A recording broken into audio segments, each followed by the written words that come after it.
when someone gets injected into the deltoid, are there times where it does stay in the deltoid? And is this because of where it's injected in the deltoid? Is it possible that it gets injected and punctures a vein or an artery, and that's how it gets into the entire body, and that's why it only happens in some cases? There are several schools of thought and several things that probably contribute here. Okay, so you're no doubt aware of John Campbell. Yes. So John Campbell, he's wonderful. Fantastic. Love and he's the guy. So level-headed and so careful. He's teaching the rest of us a lesson on how to convey the message without straying into the crosshairs. Yes.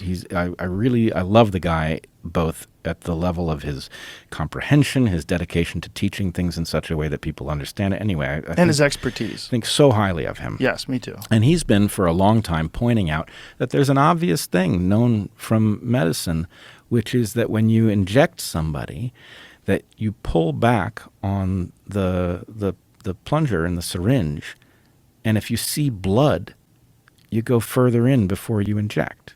And the reason for that is because you don't want to inject anything into a blood vessel, right? We haven't seen that aspiration even when Biden got injected on television. Not only have we not seen it, it's been recommended that you don't do it. And the argument was, as I understand it, as crazy as this sounds, that the fact that it leaves the needle in a little longer and it might cause a little extra pain is going to result in more vaccine hesitancy, right?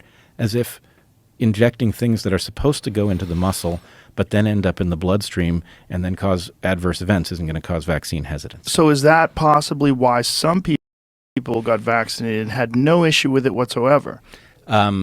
That is one possibility, is that you've got two classes of people, those who got unlucky and the thing hit partially or completely inside of a blood vessel, and those who got lucky and it stayed more or less in the deltoid. Now, I don't think that that's the sum total of it, but no doubt you were unluckier if it hit a blood vessel. It's a factor. It's an important factor, and I will point out that it is not only John Campbell on this, but there's another guy who I've recently started reading, a guy named, I think it's Marc Girardot, and he's been advancing something that he calls Bolus theory. I would call it hypothesis. That in any case, his point is that a lot of adverse events having nothing to do with this particular vaccine, but in general have to do with that fraction of cases in which somebody gets a huge dose, a bolus, that flows through their circulatory system for something that was designed to leak out slowly through the lymph.